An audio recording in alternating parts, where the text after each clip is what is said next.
Good day everyone, welcome to my channel. This is your friend Jake, and then in this tutorial video we will create a Python program that will ask the user to give two numbers, and then our program will calculate the difference between the two numbers, and then it will display the result on the screen.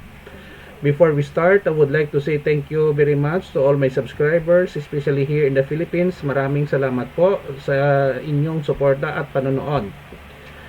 If you are new with my channel and then you like this video, please hit the like button. Don't forget to share, and please support my channel by clicking the subscribe button. You can also click the bell button, select all, so that you will be notified with my newly uploaded video. So let's get started. Python is one of the most very popular and easiest to learn programming language around the world. It has been used in a wide variety of applications. For example, web development, machine learning, artificial intelligence, game development.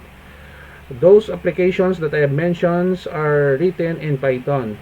And many schools, particularly in the Philippines, are using Python. They are teaching Python as part of their school curriculum, especially for those students who are taking up computer science, information technology, information systems. So here I'm using PyCharm Community Edition in working with this program. So it is free to download at the website of JetBrains. So we have here the comment. In Python we are using sharp as our comment. So we have here the title, Python program to find the difference of between two numbers. Your author, the author, yours truly, Jake Rodriguez Pomperada, IT MIT.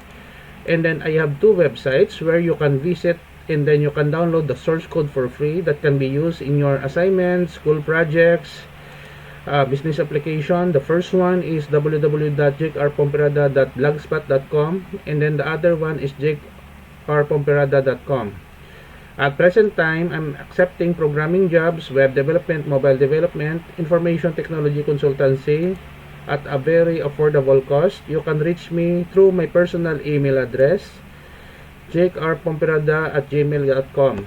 Quality service at a very reasonable cost. And then, I'm living here in Bacolod City, Negros Occidental, Philippines. Okay, so let us go with the code. We have here print, new line. And then print \t, difference of two numbers in Python. The \t refers to horizontal tab, which Pythons borrow in C language. And then print for new line here. And then we have two variables, num1 and num2. Integer input, first number, second number. And then we have here comparison using if-else statement in Python. If num1 greater than num2, difference num1 minus num2. But if num1 is less than num2, so we have here else. If it is false, difference equals num2 minus num1. So this is the process. And then we have here the display of the value, the sum of 0, 1, and 2, or using format num1, num2 is difference. And then new line and a program which informs the user that the program has been ended in print. Now, after which we will run our program. So here we go. So difference of two numbers in Python, enter first value. Let's say we have 8, and then the second number we have 6. So the sum of the difference,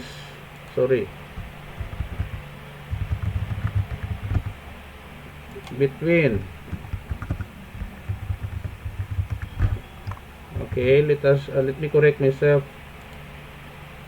Enter first number 12, second number 3. The difference between 2 and 3 is 9. And the program, let us run again. By this time the first value has a smaller value. We have 9, and then we have 12 on the second value. So the difference between 9 and 12 is 3. End of program. So this is the end of our tutorial video on how to create difference of two numbers in Python.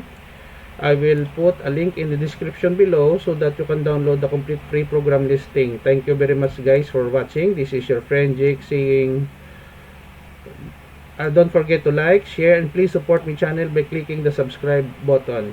So this is your friend Jake saying, see you in the next video tutorial guys. Bye bye for now.